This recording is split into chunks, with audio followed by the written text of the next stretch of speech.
Huwebes Santo karon mga kaigsuunan. Petsa 14 sa bulan sa Abril tuig 2022. Ang pagbasa kinutlo gikan sa Ebanghelyo sumala ni San Juan, Kapitulo 13, versikulo 1 ngadto sa 15. Bispiras kadto sa kasaulugan sa pagsaylo. Nasayod si Jesus nga miabot na ang panahon sa iyang pagbiya niining kalibutana ug pag-adto sa Amahan. Kanunay niyang gihigugma kadtong mga iya nga niya sa kalibutan o gihigugma niya sila hangtod sa katapusan. Nanihapon si Jesus ug ang iyang mga tinun-an. Niadtong taknaa, gitisok na sa yawa ngadto sa hunahuna ni Judas nga anak ni Simon Iscariote ang pagbudhi kang Jesus. Nasayod si Jesus nga gitugyan kaniya sa Amahan ang tanang gahom ug nga siya gikan sa Dios ug muadto sa Dios. Busa mitindog si Jesus, gihukas niya ang iyang sapaw ug nagbako siyag tualya ug naghuwad siyag tubig sa planggana o gihugasan niya ang mga tiil sa mga tinun-an o gipahiran sa tualya nga iyang gibakos. Miduol siya kang Simon Pedro og si Pedro miingon kaniya, "Ginoo, hugasan mo ba di ay ang akong tiil?" Si Jesus mitubag, "Dili ka pa karon makasabot sa akong gibuhat apan makasabot karaon niya." Si Pedro miingon, "Dili gayud ako magpahugas nimo sa akong mga tiil." Apan si Jesus mitubag, "Kung dili ko hugasan ang imong mga tiil, wala kay labot kanako." Si Simon Pedro mitubag, "Kun mao kana Ginoo, dili kay ang mga tiil ko lamang ang hugasi, kundili hasta usab ang akong ulo ug mga kamot." Apan si Jesus miingon, "Ang nakaligo hinlo na ug dili kinahanglan nga manghugas pa gawas sa iyang mga tiil. Kamong tanan hinlo na gawas sa usa kaninyo." Nasayod ng daan si Jesus kinsa ang magbudhi kaniya. Busa mingon siya, "Kamong tanan hinlo na gawas sa usa kaninyo." Umaniini kahugasi ang ilang mga tiil. Gisulob pag-usab ni Jesus ang iyang sapaw ug mibalik siya sa iyang dapit sa lamisa. Unya nangutana siya, "Nakasabot ba kamo sa akong gibuhat kaninyo? Kamo nagtawag ka na kog magtutudlo o Ginoo, ug husto ka na kay mauman ka na ako. Kung ako nga inyong Ginoo ug magtutudlo, naghugas sa inyong mga tiil, kinahanglan nga maghinugasay usab kamo sa inyong mga tiil. Naghatag ako kaninyog panig-ingnan aron inyong buhaton ang gibuhat ko kaninyo." Mga igsoon, ang Ebanghelyo sa Ginoo, daygon ikaw o Kristo.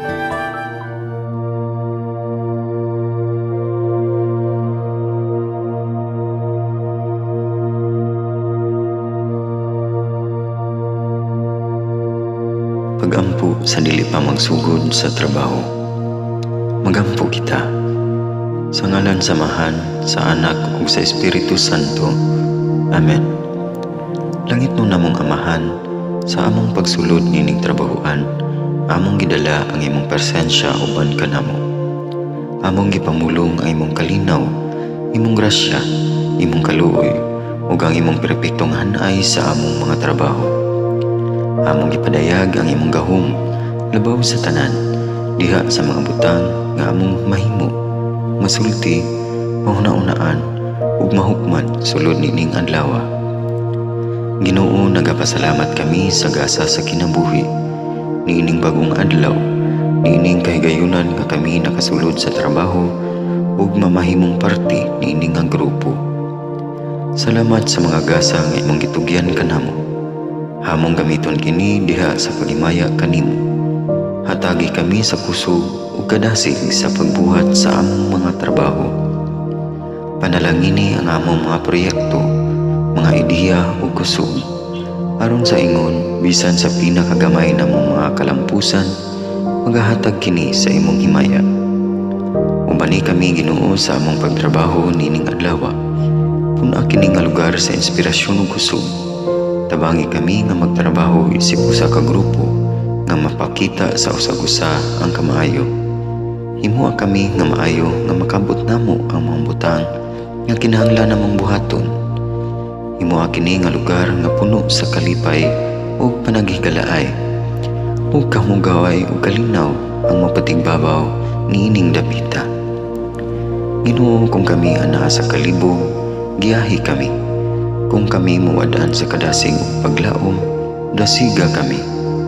Himua nga ang trabaho nga among gihimo ug ang paagi sa among paghimo niini makahatag unta kini og hugot nga pagtuo, kalipay ug pahiyom sa tanan nga among mahimamat karong adlaw.